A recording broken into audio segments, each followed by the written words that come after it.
السلام علیکم۔ آج ہم بات کریں گے ایک ایسے شخص کے بارے میں جو اپنے حسن اور علم کے باوجود اپنی دولت کے گھمنڈ میں ڈوب گیا۔ کیا آپ جاننا چاہیں گے کہ قارون کا انجام کیا ہوا اور اس سے ہمیں کیا سبق ملتا ہے؟ تو چلیے شروع کرتے ہیں۔ قارون حضرت موسیٰ علیہ السلام کے چچا یسہر کا بیٹا تھا، جو بہت ہی شکیل اور خوبصورت آدمی تھا۔ اسی لیے لوگ اس کے حسن و جمال سے متاثر ہو کر اس کو منور کہا کرتے تھے۔ کے ساتھ ساتھ اس میں یہ کمال بھی تھا کہ وہ بنی اسرائیل میں تورات کا بہت بڑا عالم اور بہت بڑا بااخلاق انسان تھا، اور لوگ اس کا بہت ہی ادب و احترام کرتے تھے۔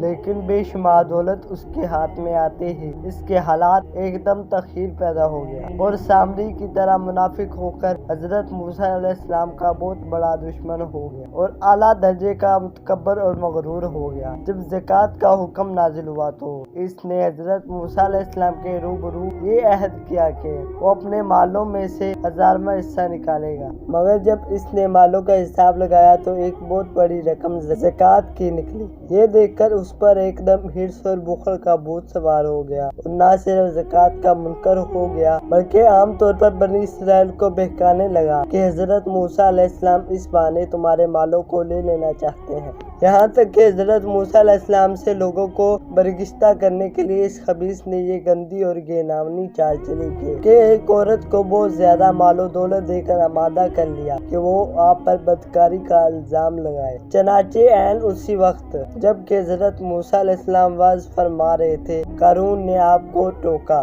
کہ فلانی عورت سے آپ نے بدکاری کی ہے۔ حضرت موسیٰ علیہ السلام نے فرمایا، اس عورت کو میرے سامنے لاؤ۔ چنانچہ وہ عورت بلائی گئی تو حضرت موسیٰ علیہ السلام نے فرمایا کہ اے عورت، اس اللہ کی قسم جس نے بنی اسرائیل کے لیے دریا کو پھاڑ دیا اور عافیت و سلامتی کے ساتھ دریا کے پار کرا کر فرعون سے نجات دی، سچ سچ کہہ دے کہ واقعہ کیا ہے۔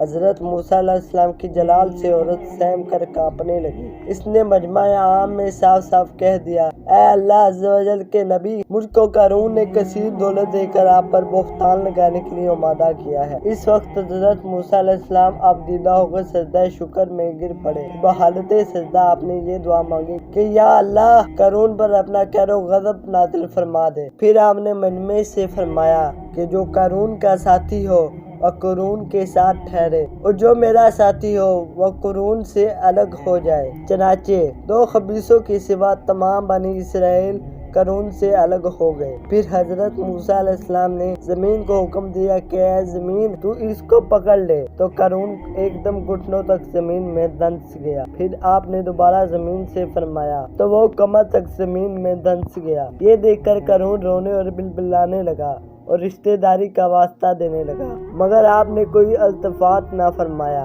یہاں تک کہ وہ مبارک زمین میں دھنس گیا۔ دو منحوس آدمی جو قارون کے ساتھی ہوئے تھے لوگوں سے کہنے لگے کہ حضرت موسیٰ علیہ السلام نے قارون کو اس لیے دھنسا دیا تاکہ قارون کے مکان اور اس کے خزانوں پر خود قبضہ کر لے۔ تو آپ نے اللہ تعالیٰ سے دعا مانگی کہ قارون کا مکان اور خزانہ بھی زمین میں دھنس جائے۔ چنانچہ قارون کا مکان جو سونے کا تھا کا سارا خزانہ سبھی زمین میں دھنس گیا۔